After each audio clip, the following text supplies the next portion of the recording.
Good morning and happy college football game day. Welcome to the Early Edge presented by BetMGM. I'm Grace Remington. We are previewing the day's 5 biggest games. But before we begin, you know the drill. Please like this video and subscribe to the YouTube channel. If you are listening after the live show, please subscribe to us wherever you listen to your pods. Let's take a look at how we did on last night's plays. A 5-3 day overall. That's a little bit of winning or break even. Chip and EC on it with the Oregon State game. And it looks like we swept all of our baseball plays too. So before we get into college football, let's go to our best bets and welcome in the crew here. I got Amags and I got Miss Mackenzie Brooks today. So Amags, why don't you start us off here? You're looking at a NFL play and an MLB prop. What you got? Yeah, Grace, thank you. Well, it's the final weekend here of the MLB season. I know things are a little bit jumbled. Some teams have something to play for. Other teams have nothing to play for. And I'm going to kind of take that approach and try to target a team that's got something to play for here. So I'm going to go to the Toronto Blue Jays game. And if you're a SportsLine member, you can go onto the website or the app right now. I posted a pick for that game. But I'm going to go with a player prop. I'm going to go with Vlad Guerrero Jr. over 1.5 hits, runs, RBIs. Look, he's got 4 hits in his last 9 at-bats, last couple of games here. They were shut out for 9 innings by Garrett Cole. Kind of just tossed that one to the side. But in those last 2 games here, they put up 17 runs. The team is hitting.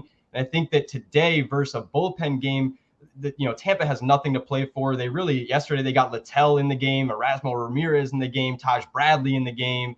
I could kind of see something similar where they just kind of roll out these arms, get them some work before the playoffs start in a couple of days. So I'm going to take Vlad over that 1.5. I would even be fine playing Springer, Bichette, even a same game parlay with a bunch of guys to get hits here. So I think minus 110 is a really good number here for Vlad over 1.5 with what he did yesterday. And then secondly, I'm going to try to take it here to the first game of the NFL weekend, and we're going to go to the London game. And the Jags, we've seen them in London quite a few times over the last few years here. I think that they get the win in this game against the Falcons. And I'm going to go with Travis Etienne to score a touchdown. Look, the kind of the main thing here is that it's plus 108 out there. If you shop around, you can find plus 108. I like that number a lot. The Falcons have been giving up a bunch of rush yards. And when you look at the Bigsby and Etienne back and forth, Bigsby's getting the red zone carries, but I wouldn't be surprised if you see them kind of stick with the hot hand a little bit here. If Etienne is running and having a good day, I could absolutely see them giving him a bunch of carries close to that 20-yard line. He's had a few already this year, nothing inside the 20, but I do think that, Bigsby, two TDs here in the first 3 games, it's really not sustainable. Etienne is going to be able to get one, and plus 108, like I said, I like that number. So I would back the Jags in that game as well. And then even a prop that I found, I'll throw it out there. I was looking at this morning. Evan Ingram's only at 4.5 for his receptions line. It's a little bit juiced, but shop around a little bit because I think he gets a 5th reception here with Zay Jones out. All right, good stuff, Amags. And I love how you're picking a Blue Jays prop here. You're totally right. Motivation is a huge factor in this last series of the season as Toronto tries to keep hold of that second wild card spot. So thanks so much, Amags. We'll let you go and enjoy your college football game day. Kenzie, let's get into our top games of week 5 here, starting with Pac-12 matchup in the team everyone's watching. It's Colorado hosting number 8 USC. This line moved about a touchdown in the Buffs' favor from 27 to 21. The total also steamed up a couple points. Very high total. But what do you like here, Kenz? Yeah, like you said, that is a high total. The model leans the under, and I can understand why with such an early local kickoff time out there. USC usually ends up pulling Caleb Williams in that 4th quarter if they're up handedly in that second half. I could see them starting to run the ball in that second half again if they're up like that. So I understand where that underplay can come from. But then again, USC's offense will score. They always score. And that defense, it's just not looking that great. I think Colorado's strength are their explosive plays and passing downs, which could be their chance to expose this USC defense. One play I like specifically is USC's Dorian Singer, their wide receiver, to go over 30.5 receiving yards. Against this Colorado defense with no Travis Hunter, they should have plenty of opportunity to spread the wealth again if they're up big. He had 1 reception for 14 yards last week, but 2 to 3 receptions to go his way should be definitely enough to go over this number. And I think, again, with a lot more opportunity to get creative in this game, I think he'll have a lot more targets. I like that you're mixing it up with a prop here. I love props. Yeah, no, you are our prop queen. I haven't bet on Colorado yet this season. We've talked about before, it's just really hard to rate these units, but I do think we know what they are now. I think I actually might back Colorado to cover here. The thing is, they're playing USC. We all know what their defense looks like. They didn't make that many upgrades in the offseason. They still rank 130th. Yeah. Third to last, I think, if there's 133 teams now. In explosives allowed, that is obviously a problem against this Colorado offense. They allowed the Sun Devils to score 28 points, and you can't stop Drew Pine. You're not going to stop Shadur, Horn Jr., Weaver, Harrison, the tight end. And then, like you mentioned, if the Trojans are up big, they're going to pull Caleb Williams, keep him safe, which leads to a Buffs backdoor cover. So I'm kind of leaning Colorado to cover the plus 21.5 here. And you are leaning the under as well, right? Correct. Okay.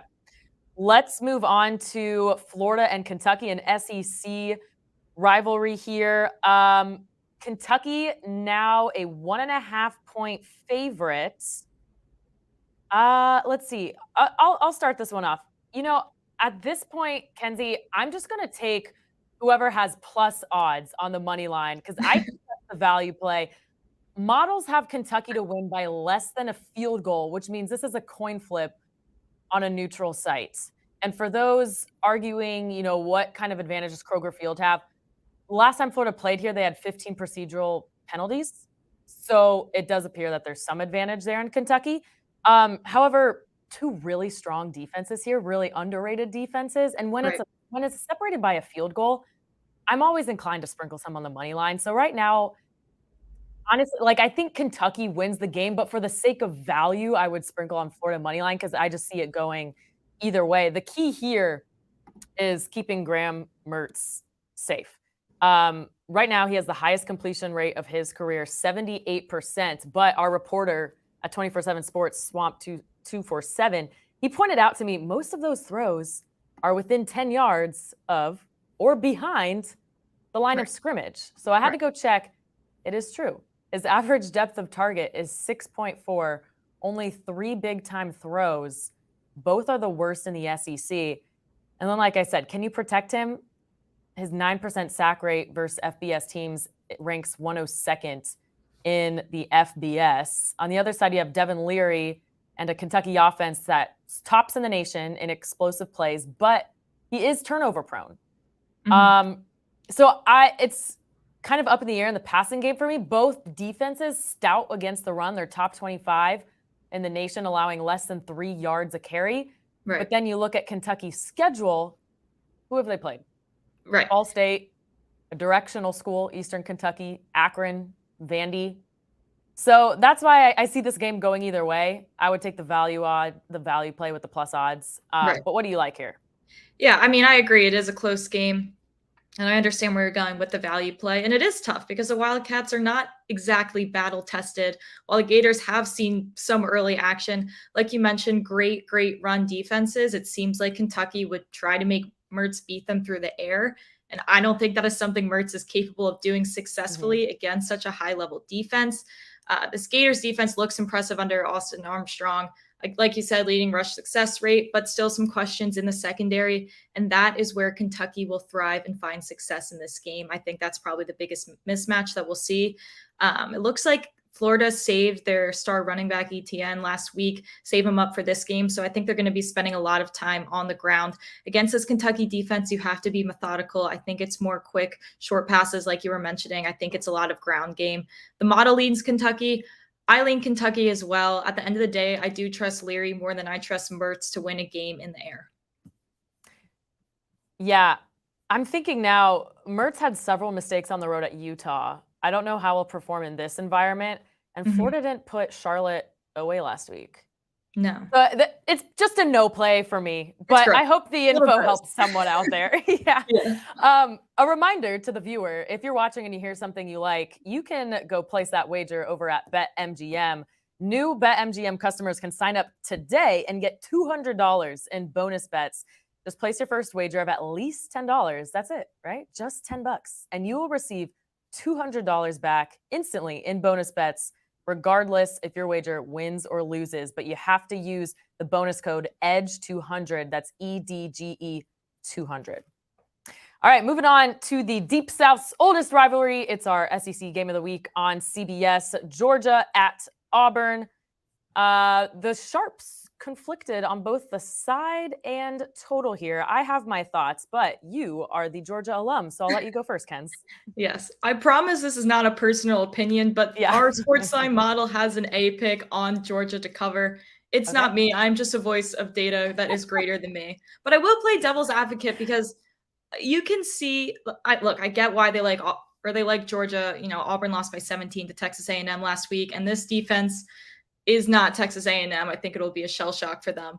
But in my personal opinion, I don't think it'll be that easy to hammer the spread. Playing in Jordan-Hare is no joke, especially for a Georgia team that, I'll admit it, has not looked that awake at their full potential. I think this Auburn team will rely on their defense. They have 2 shutdown cornerbacks. I don't think Carson Beck will be throwing bombs to wideouts here. I could see a lot of ground game from the Bulldogs, and I could see a lot of ground game from Auburn too. They have a 3-headed monster in the backfield, 62% rush rate. That's kind of their plan of attack usually. This is a game I'm not really too excited to bet on. I think I'm staying away from it. I think an over 2 touchdown spread for a game that will likely be on the ground seems a little daunting, but this could be the conference rivalry that lights up Georgia, and we finally see them take off the way they should. I am with you, leaning Georgia's side. The models I look at have them at -16, -17, so that's a slight edge there on the 2 touchdown spread.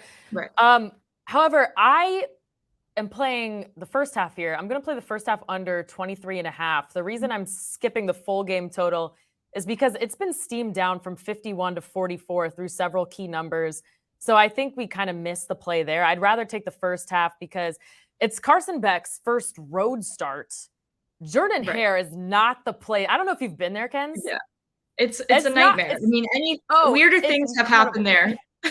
Weirder things have happened than Georgia not covering by 14.5. That is for sure. Yeah, there is always some voodoo going on with Jordan-Hare. I don't know if it's the War Eagle flying around pregame, putting a hex on the opponent, but it's a pretty sick environment. One of my favorite in college football, but not where you want to make your first road starts. Anyway, so targeting the first half gives him less time to settle in the game here, less time to make in-game adjustments. And then we've seen Georgia start games slow. Against South Carolina this year, they were on upset alert by halftime. And we saw that happen last year too with Kent State and Mizzou. Right. They also have a pretty clear scoring differential in the first quarter. They're outscoring opponents by 2.5 points versus in the third quarter, outscoring them by 14 points. So I'm just kind of getting rid of that second half there, or, we're playing the slow first half. Then you have Auburn still going through this quarterback battle with Peyton Thorne and Robbie Ashford. Right. They're passing yards per game against Power 5 opponents, 75 pass yards per game. How do you call yourself an SEC team and you're passing for 75 yards a game against fellow Power 5? No. 3.8 pass yards attempt. The run game is better. It ranks 32nd in the FBS, averaging almost 200 rush yards a game. They're tied for 20th in the FBS with 10 rushing touchdowns. They also have 5 Tigers with at least 100 rushing yards on the game. Here's a fun little trivia fact for you. The only other team in the nation with 5 100-yard rushers, Air Force. So they do love the ground. Air Force really is big on running the ball. They are. I mean, we know SEC teams, Auburn, typically ground and pound. I didn't expect to see them in the same sentence as Air Force, though. Right. Either way, ground game eats the clock up. Just another reason I like the under here. So I'm doing the first half under 23.5. Yeah, like that play a lot. We will stay in the SEC here with a top 20 matchup, LSU at Ole Miss. Again, conflicting signals here, but I did notice Wednesday is when significant money started coming in on Ole Miss. That's where I'm leaning. I'll explain in a second, but Kenz, what do you like here? Yeah, I thought I was going to be alone on that. I really like Ole Miss. Whoever loses this is really done in terms of playoff or championship contention. Ole Miss could go bananas on offense. They haven't really been full strength yet. They've been without their three most important offensive weapons in full health, Mhm. I'll say. I think we're going to see that this weekend. Also, LSU's defense is just objectively so bad. Like every stat outside the top 100 that you could think of that matters, they're lost. I think it's a really bad pass defense. I think Ole Miss has an opportunity with explosive plays here. Historically, Ole Miss shows up as conference underdogs. And I like LSU's offense is legit. Jaden Daniels looks great. They will score points. I just think we're going to see this Ole Miss full show finally, and they can expose this LSU defense big time. Yeah, so I actually have Ole Miss as a 2 to 3 point favorite. So the wrong team favored here. I think LSU is just overvalued after beating Grambling, which I don't even know where that school is, a bad Mississippi State team. They didn't cover as a 2-touchdown favorite against Arkansas, didn't cover against FSU, which FSU might be overvalued as well. That LSU-FSU game could have gone either way if the ball bounced a different way. FSU had to squeak by Boston College against Clemson. I think we all know who the better team was there. So I think LSU is getting a little bit too much love in the market here. Like you mentioned, Ole Miss has been dealing with injuries. That's why their run game has been underwhelming. But Quinshon Judkins has hinted that he's 100% healthy this week. And when he is, when those receivers are back healthy, these offenses can match each other blow for blow. So like you said, Kenzie, the mismatch here for me is LSU's defense, which ranks number 107 nationally with a 43% success rate. They're also below average in explosives allowed while giving up 4.6 points per scoring opportunity. That's also below average. It's just bad news all around. You can't back a team like that. I think Ole Miss is just exciting right now. I just think they have their full show finally. They're healthy. I think this is an exciting game for them. Right. So we'll take the points, and I'll sprinkle some on the money line. Like I said earlier, when it's like less, when these teams are separated by less than a field goal, I'll always sprinkle on the money line if I like the dog. All right. So we're rooting for a party in the Grove. Woohoo. Have you ever been to the Grove? I haven't. It's still on my list. So good. Yeah. It never worked out when I was there, but I do still want to get there. Yeah. Keep it on your list. It's a fun one to go to. We will wrap with another top 20 matchup here, Notre Dame at Duke. Again, I always go to the market movement first. We got more conflicting betting signals on both the sides and the totals. I'm slightly bitter after that Notre Dame-Ohio State game last week. Notre Dame had a 61% post-game win expectancy. Hopefully they remember to put 11 men on the field this time. But who do you like here? Yeah. Where are you going here, Kens? I hate to say I'm staying off another game, but this is just, the spread's gross. 5.5 is a dead number to me. Not ideal for Notre Dame to go back on the road to try to recover from a weekend like they had. That's certainly not an ideal situation for them. I think Duke's pass defense is solid, no doubt, but they got pounded on the ground by Clemson.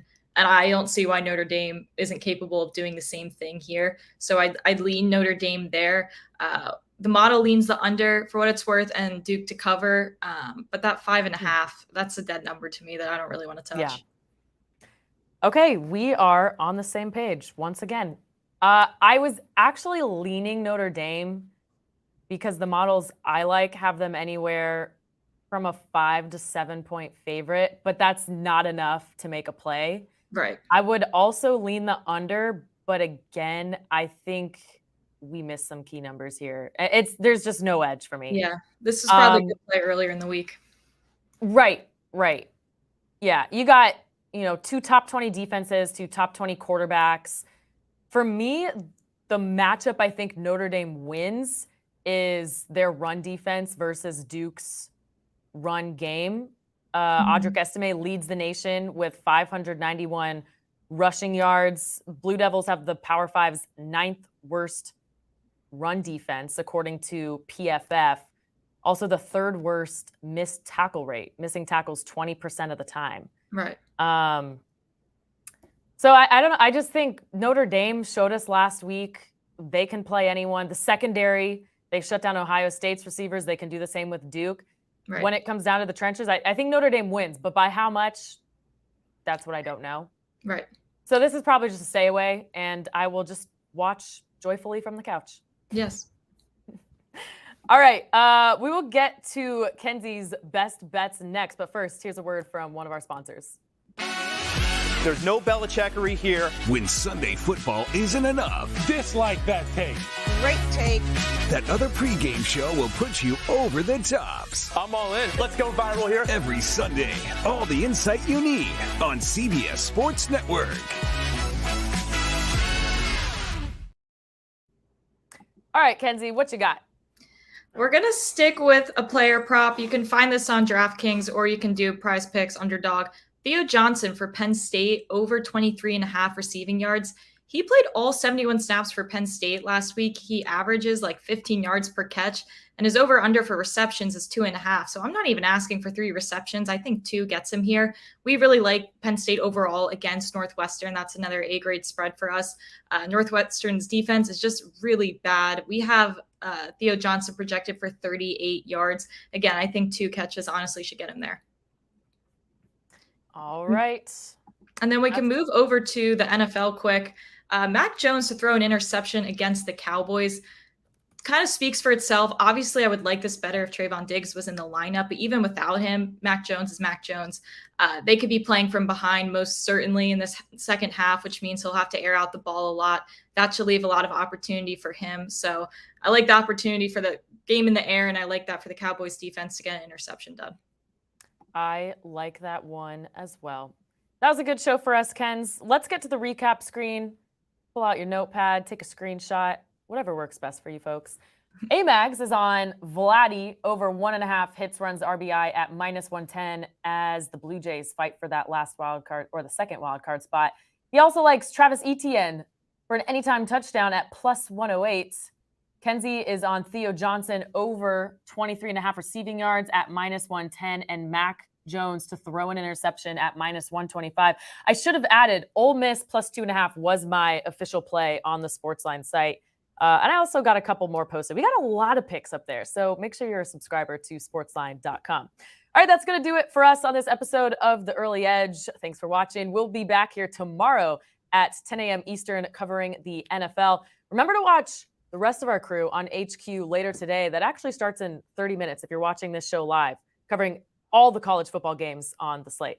For Kenzie Amags, I'm Grace Remington. Have a happy game day, and we will see you at the pay window.